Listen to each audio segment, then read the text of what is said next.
Para saudara dan saudari yang Tuhan cintai, selamat pagi dan selamat bertemu lagi dalam renungan harian dari Paroki Santo Fransiskus Assisi Apeo, edisi hari Senin tanggal 14 Oktober 2024 dalam masa biasa yang ke-28.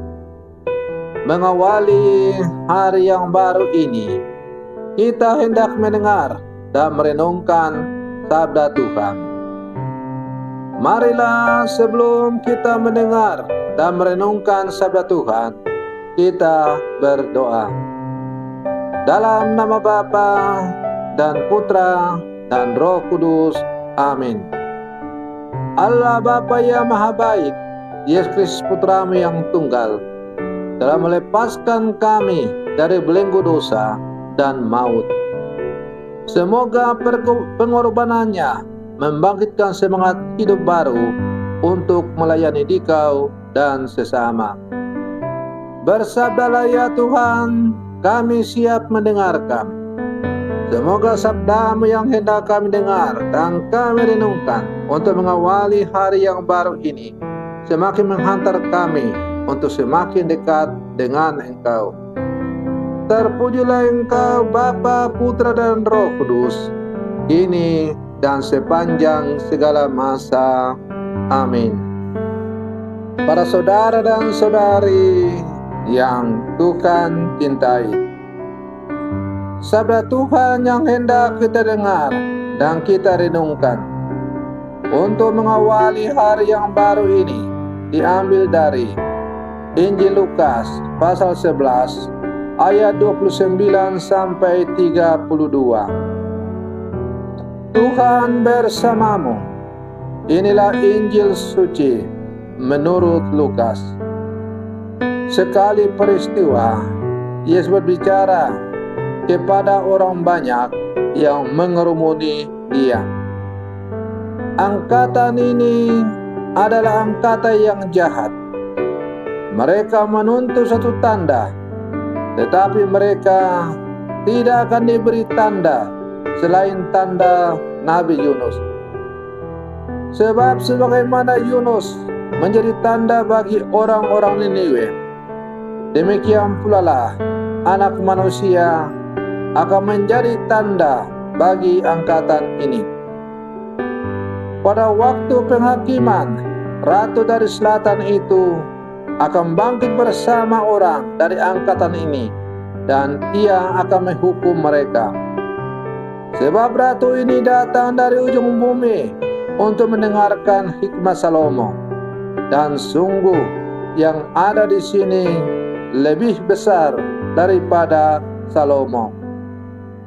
Pada waktu penghakiman, orang-orang Niniwe akan bangkit bersama angkatan ini, dan mereka akan menghukumnya. Sebab orang-orang Niniwe itu bertobat waktu mereka mendengarkan pemberitaan Yunus, dan sungguh yang ada di sini lebih besar daripada Yunus.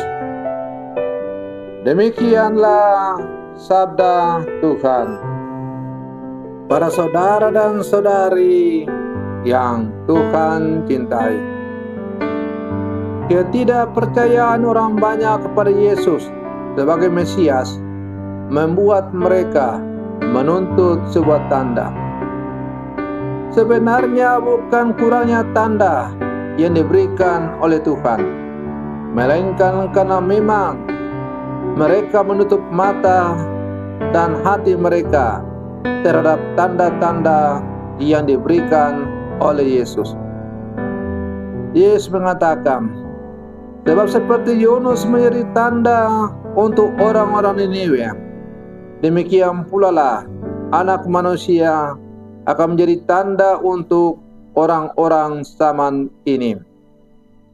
Para saudara dan saudari yang Tuhan cintai, membuat orang percaya yang menolak untuk percaya itu jauh lebih sulit daripada membantu orang yang mencari kebenaran untuk percaya. Orang yang sudah menolak untuk percaya, bila diberi tanda apapun, akan tetap mengeles dan mendebat, bukan untuk mencari pemahaman, melainkan untuk menolak. Apapun tanda yang diberikan, mereka akan tetap menolak dengan pelbagai macam cara, entah secara halus atau secara gamblang dan kasar. Hal yang sama juga terjadi dalam hidup kita sehari-hari. Dalam relasi suami istri misalnya, percaya pada pasangan memang perlu tanda. Tetapi ketika kepercayaan itu sudah luntur dari hati kita, kita menjadi posesif, bahkan sampai paranoid. Para saudara dan saudari yang Tuhan cintai, apapun yang dilakukan pasangan selalu dicurigai. Kecenderungan posesif dan paranoid itu dapat dipicu oleh ketidaksetiaan salah satu pasangan terhadap komitmen hidup bersama, lebih-lebih terhadap ketidaksetiaan. Sikap posesif dan paranoid ini akan membuat pasangan yang lain terkekang, merasa disalah mengerti, dicurigai, serta sangat mengganggu aktivitas dan pekerjaan sehari-hari. Namun, lebih repot lagi jika kita tahu pasangan kita mempunyai kecenderungan posesif dan paranoid. Justru kita membuat yang aneh-aneh dan memicu kecurigaan. Para saudara dan saudari yang Tuhan cintai, relasi suami istri membutuhkan kepercayaan. Kepercayaan mengandaikan juga keyakinan bahwa pasangan kita mencari kita dan hanya kita satu-satunya. Ada banyak tanda kasih yang dapat kita cermati dari pasangan kita. Namun, kita harus peka terhadap tanda-tanda atas ketidakwajaran, karena tanda-tanda tersebut kadang-kadang dikirim Tuhan kepada kita untuk kesetiaan perkawinan kita dan menyelamatkan pasangan kita. Para saudara dan saudari yang Tuhan cintai, kita adalah murid-murid Yesus yang hidup di zaman sekarang. Apakah kita juga masih selalu menuntut tanda, bukti dari iman kepercayaan kita? Terkadang dalam menjalani kehidupan kita, orang bertanya, kalau Tuhan itu baik, mengapa ada bencana alam? Kalau Tuhan itu sungguh maha baik, kenapa orang bisa mati? Kalau Tuhan itu baik, kenapa saya bisa sakit? Kenapa saya miskin sementara orang lain menjadi kaya? Dan seabrek pertanyaan-pertanyaan lain yang selalu menghantui hidup kita, karena kita menuntut tanda bukti yang nyata dari Tuhan. Para saudara dan saudari yang Tuhan cintai, Tuhan adalah sungguh maha murah dan menyayangi setiap orang. Tetapi persoalannya adalah, apakah kita sungguh-sungguh beriman secara mendalam kepada Tuhan? Ataukah iman kita itu hanya dangkal-dangkal saja, masih menuntut bukti yang kita butuhkan? Iman membutuhkan kepercayaan yang sungguh-sungguh mendalam. Iman berarti melemparkan seluruh hidup, seluruh diri seutuhnya ke dalam kasih tangan Tuhan.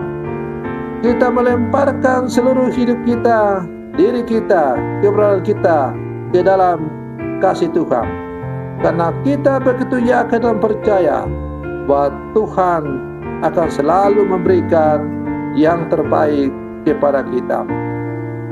Maka pelbagai tanda-tanda yang kita sering alami dalam hidup, sakit, bencana alam, dan lain-lain. Adalah sebuah tanda yang harus kita cermati bahwa tanpa Tuhan kita tidak bisa berbuat apa-apa.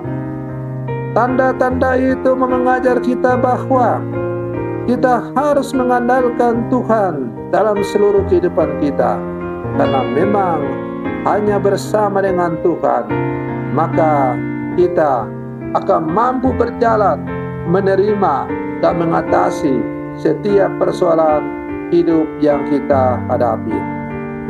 Para saudara dan saudari yang Tuhan cintai, semoga permenungan saya untuk mengawali hari yang baru ini semakin menghantar kita menjadi murid-murid Yesus yang sejati. Selamat pagi, Tuhan Yesus memberkati.